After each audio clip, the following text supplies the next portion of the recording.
नमस्कार दोस्तों, ढोल में पोल चैनल में आप सब मित्रों का हार्दिक स्वागत करता हूं।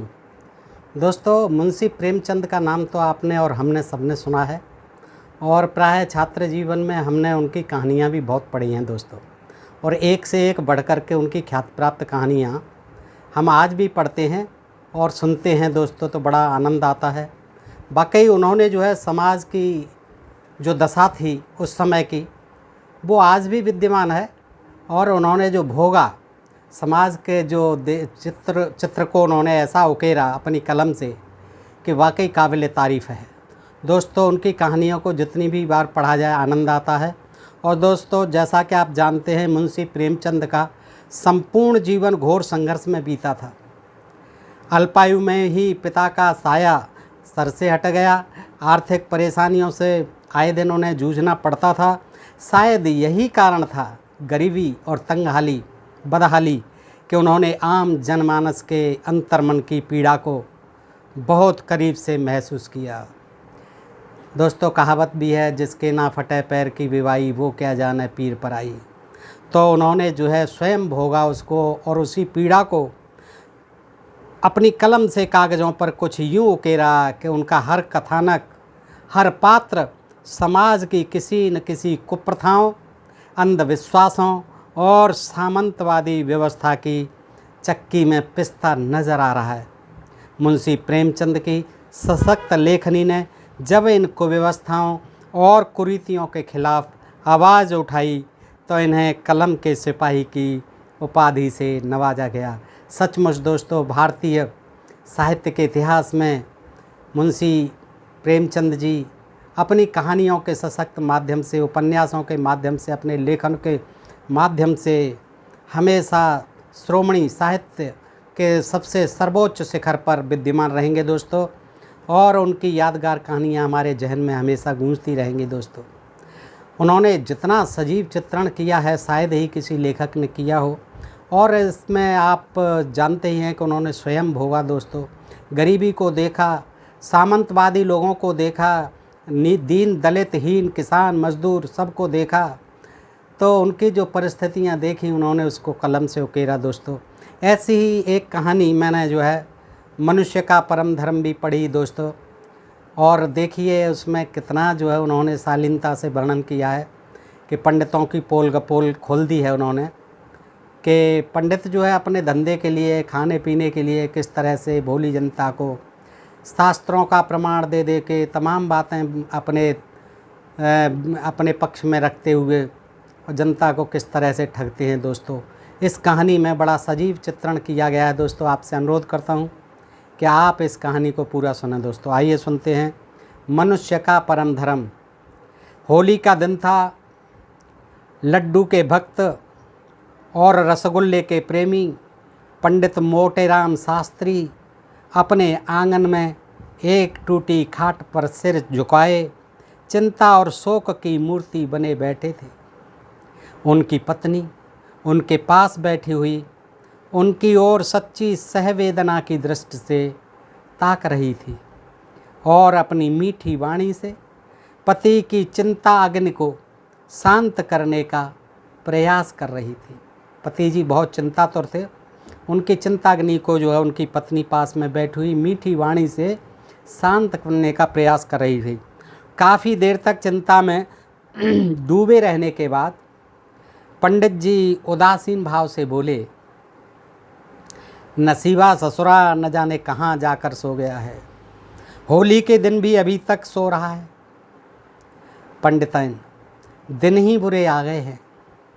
यहाँ तो जौनते तुम्हारा हुक्म पाया, ओही घड़ी ते सांझ सवेरे दोनों जून सूरज नारायण से ही वरदान मांगा करत हैं कि कहूँ से बुलावा आवे।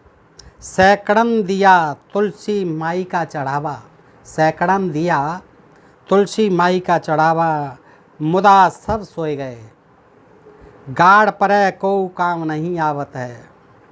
मोटेराम, कुछ नहीं, ये देवी देवता सब नाम के हैं, हमारे बखत पर काम आए तब हम जाने कि कोई देवी देवता हैं।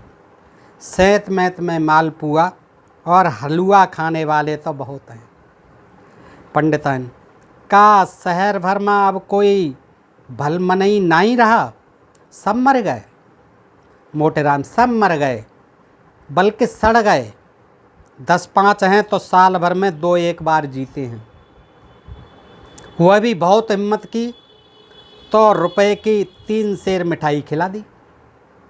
मेरा बस चलता तो इन सभी को सीधे काले पानी भिजवा देता। यह सब इसी आर्य समाज की करनी है, यह सब आर्य समाज की करनी है। आर्य समाज को कोस रहे हैं पंडित जी। पंडिताइन तुम हूँ तो घर में बैठे रहता हो। अभी ज़माने में कोई ऐसन दानी नहीं कि घर बैठा नेवता भेज दे। ऐसा कोई दानी नहीं है कि घर बैठे आपको न्योता भेजे, घर में ही घुसे रहते हो। कभू कभू जुबान लड़ा दिया करो। तुम्हें कैसे पता कि मैंने जुबान नहीं लड़ाई? ऐसा कौन रईस इस शहर में है जिसके यहाँ जाकर मैंने आशीर्वाद न दिया हो? लेकिन कौन ससुरा सुनता है, सब अपने अपने रंग में मस्त हैं।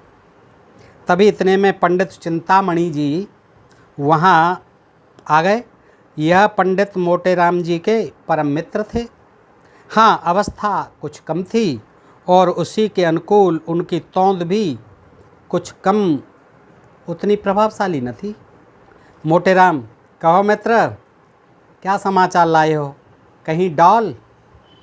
चिंतामण, डॉल नहीं, अपना सिर है। अब वह नसीब ही नहीं रहा।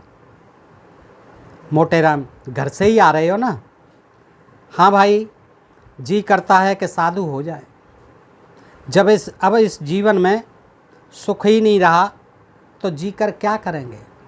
अब तुम ही बताओ कि आज के दिन अब उत्तम पदार्थ न मिले तो क्यों कर जिएं? आज के दिन, होली के दिन भी उत्तम पदार्थ खाने को न मिले तो जी कर क्या करें? मोटेराम, हाँ भाई, बात तो तुम ठीक कहती हो। चिंतामण, तो अब तुम्हारा किया कुछ न होगा। साफ साफ कहो, हम संन्यास ले लें।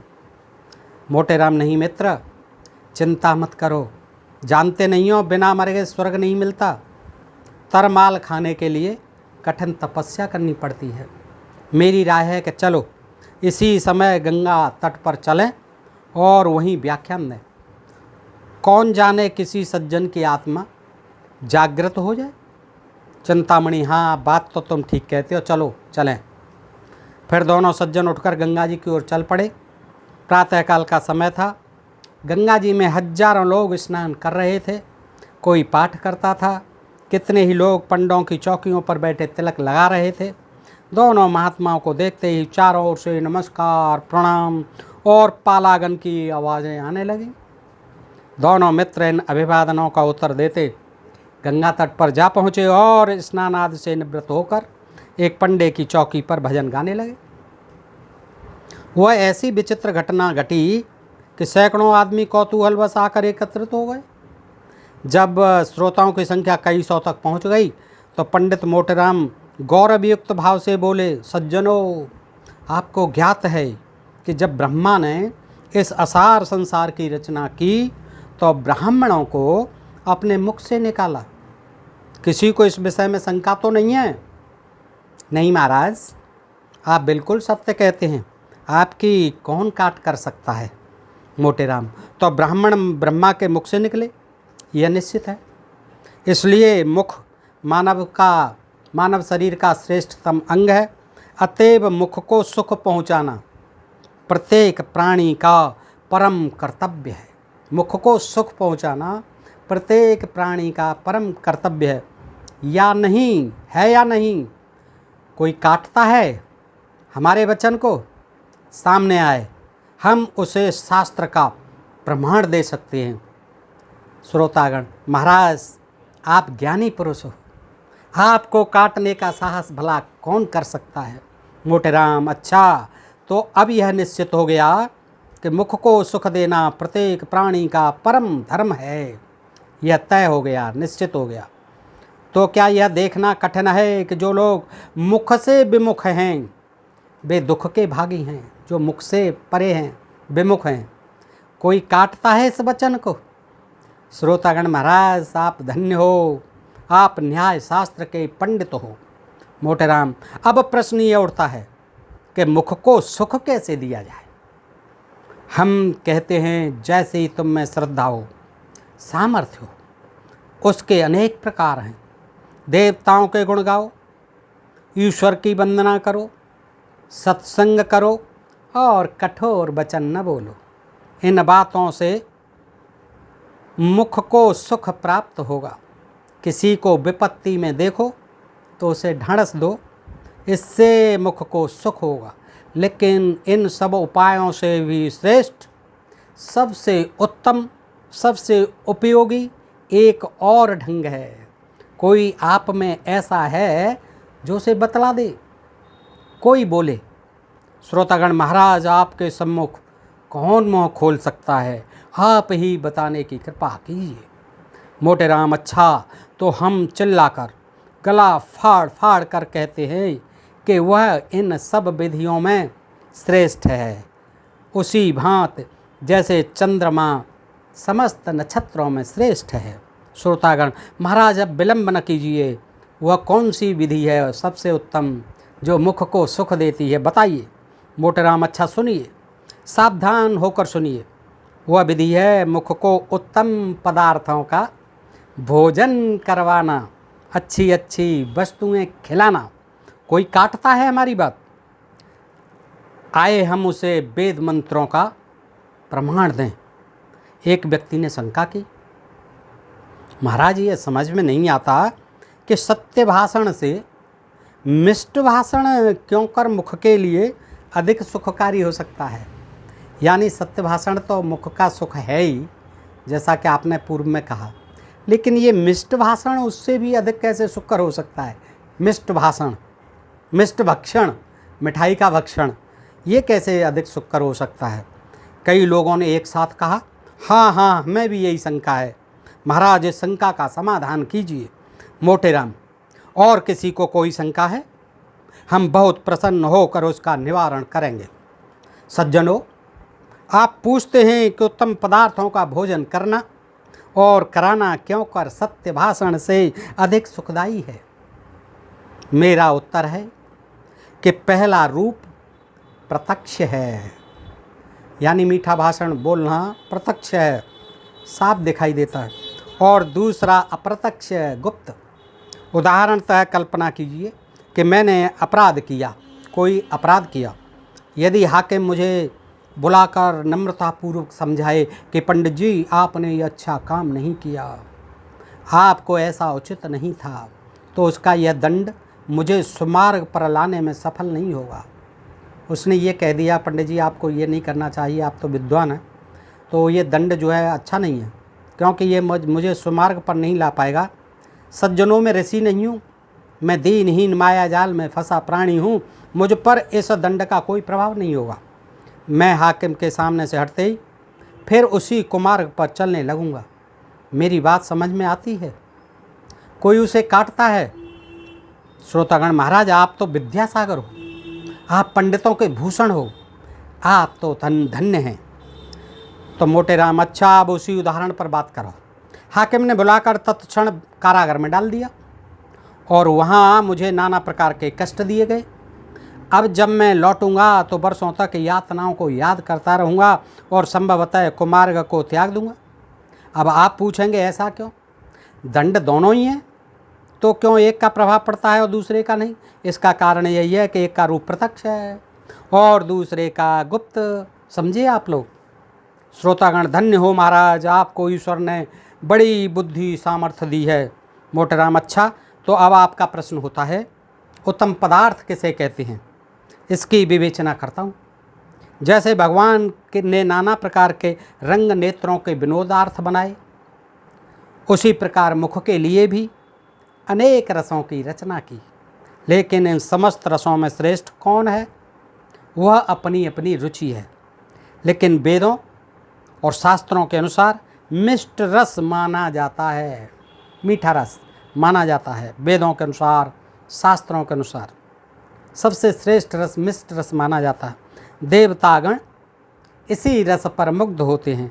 यहाँ तक कि सच्चिदानंद सर्वशक्तिमान भगवान को भी मिष्ट पाकों से ही अधिक रुचि है। कोई ऐसा देवता का नाम बता सकता है जो नमकीन वस्तुओं को ग्रहण करता हो? कोई जो ऐसे एक भी दिव्य ज्योति का नाम बता सके? कोई नहीं है। इसी तरह खट्टे, कड़वे और चरपरे कसैले पदार्थों से भी देवताओं की प्राप्ति नहीं है। श्रोतागण, महाराज आपकी बुद्धि अपरंपार है। मोटे राम, तो यह सिद्ध हो गया है कि मीठे पदार्थ सब पदार्थों में श्रेष्ठ हैं। अब आपका पुनः प्रश्न होता है कि क्या समग्र मीठी वस्तुओं से मुख को समान आनंद प्राप्त होता है? सारी मीठी वस्तुओं से समान आनंद मिलता है? अब आपका यह प्रश्न है श्रोताओं। तो यदि मैं कह दूं हाँ, तो आप चिल्ला उठेंगे कि पंडित जी तुम बावले हो। इसीलिए मैं कहूँगा नहीं, और बारंबार नहीं। सब मीठे पदार्थ समान रोचकता नहीं रखते। गुड़ और चीनी में बहुत अंतर है। इसलिए मुख को सुख देने के लिए हमारा परम कर्तव्य है कि हम उत्तम से उत्तम मिष्ट पारकों का सेवन करें, उत्तम से उत्तम, और कराएं। मेरा अपना विचार है कि यदि आपके थाल में जौनपुर की अमृतियाँ, आगरे के मोतीचूर, मथुरा के पेड़े, अब मेन पॉइंट पर आ गए पंडित जी, कि मथुरा के पेड़े, बनारस की कलाकंद, लखनऊ के रसगुल्ले, अयोध्या के गुलाब जामुन और दिल्ली का हलवा सोहन हो तो वह ईश्वर के भोग के योग्य है। देवता गण उस पर मुग्ध हो जाएंगे। और जो साहसी पराक्रमी जीव ऐसे स्वादिष्ट थाल ब्राह्मणों को जिमाएगा, उसे सदैव स्वर्गधाम प्राप्त होगा। यदि आपको श्रद्धा है तो हम आपसे अनुरोध करेंगे कि अपना धर्म अवश्य पालन कीजिए, नहीं तो मनुष्य बनने का नाम मन लीजिए। आप जो है हमारी इस इच्छा का, हमारे इस धर्म का पालन कीजिए, सदैव स्वर्ग मिलेगा। ये जो हैं जौनपुर की अमृतियाँ, आगरे के मोतीचूर, मथुरा के पेड़े, बनारस की कलाकंद, लखनऊ के रसगुल्ले, अयोध्या के गुलाब जामुन और दिल्ली का हलवा सोहन, ये ईश्वरीय भोग हैं। इनको आपकी थाली में हो तो हमको जिमाओ और तुरंत स्वर्ग पाओ। और अगर आप ऐसा नहीं करते हैं तो आप मनुष्य बनने के भी काबिल नहीं हैं। इसके साथ ही पंडित मोटे राम का भाषण समाप्त हो गया। तालियां बजने लगी। कुछ सज्जनों ने इस ज्ञान वर्षा और धर्मोपदेश से मुग्ध होकर उन पर पुष्प वर्षा की। फिर चिंतामणि ने, दूसरे ने, अपनी वाणी को विभूषित किया। सज्जनों, आपने मेरे परम मित्र पंडित मोटे राम का प्रभावशाली व्याख्यान सुना और अब मेरे खड़े होने की आवश्यकता न थी, लेकिन जहां मैं उनसे और सभी विषयों में सहमत हूं, वहां उनसे मुझे थोड़ा मतभेद भी है। मेरे विचार से यदि आपके हाथ में केवल जौनपुर की अमृतियाँ हों तो वह पंचमेल मिठाइयों से कहीं सुखवर्धक, कहीं स्वादपूर्ण और कहीं कल्याणकारी होगा। इसे मैं शास्त्रोक्त सिद्ध करता हूँ।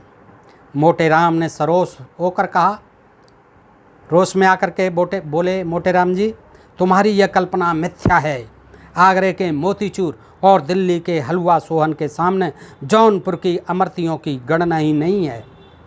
चिंतामणि, प्रमाण में सिद्ध कीजिए। मोटे राम, प्रत्यक्ष के लिए प्रमाण की क्या आवश्यकता? चिंतामणि, यह तुम्हारी मूर्खता है। मोटे राम, तुम जन्म भर खाते ही रहे लेकिन खाना नहीं आया।